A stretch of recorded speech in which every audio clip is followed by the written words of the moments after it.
News 24 घडामोडी, श्वास चालू घडामोडींचा। तुकाराम मुंढे यांना आषाढीच्या महापूजेचा मान द्यावा, वारकऱ्यांची मागणी। संतश्रेष्ठ निवृत्तीनाथ महाराजांची पालखी 2 दिवसांच्या मुक्कामासाठी अहिल्यानगरमध्ये दाखल झाली आहे। आज येथे महाराजांचा 729वा संजीवन सोहळा पार पडत असून कीर्तन अभंगाच्या गजरात भाविक पालखीचे दर्शन घेत आहेत। दरम्यान वारीमध्ये अन्न आणि औषध प्रशासन आयुक्त तुकाराम मुंढे यांच्या धडक कारवाईचे वारकऱ्यांकडून कौतुक होत असून त्यांना आषाढी एकादशीचा महापूजेचा मान देण्याची मागणी वारकऱ्यांनी केली आहे। आयुक्त तुकाराम मुंढे यांनी राज्यात ज्या पद्धतीने भेसळी विरोधात आणि बनावट पदार्थांबाबत कारवाईचा बडगा उगारला आहे, त्यामुळे जनतेला भेसळमुक्त पदार्थ मिळू लागल्याचे वारकऱ्यांनी सांगितले आहे। प्रतिनिधी स्वामी गोसावी, न्यूज 24 घडामोडी, अहिल्यानगर।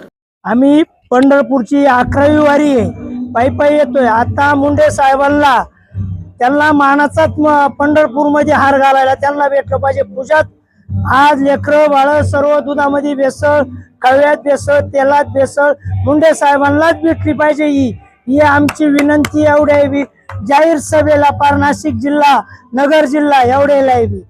वारी अशी बसणं झाली 4-5 वेळा। पायी वारी प्रथमच करीत आहेत आणि निवृत्तीनाथांच्या वारीमध्ये जो आनंद आहे पंढरपूर तीर्थक्षेत्राला जाण्यात, तो कुठेच नाहीये।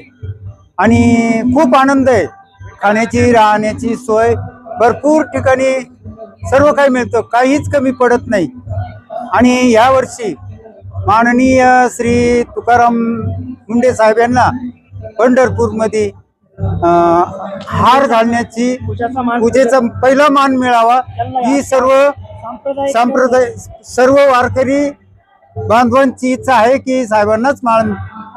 आणि त्यांनी जे आताच आरोग्याविषयी जे कार्य हाती घेतलं आहे, मग ते तुमचं मेडिकल असो, दही दुग्ध असो, मिठाई असो, अनेक प्रकारचे जे आरोग्याला त्रासदायक आहे ते त्यांनी खूप बंधनकारक केलं आहे आणि खूप कार्य आहे त्यांच्या। आणि अशी सेवा त्यांच्या हातून घडो आणि त्यांची बदली करू नये एवढी सर्वांची। अशाच बातम्यांचा आढावा घेण्यासाठी आजच आपल्या YouTube चॅनलला सबस्क्राईब करा। बातमी आवडल्यास लाईक करा आणि इतरांपर्यंत शेअर करा।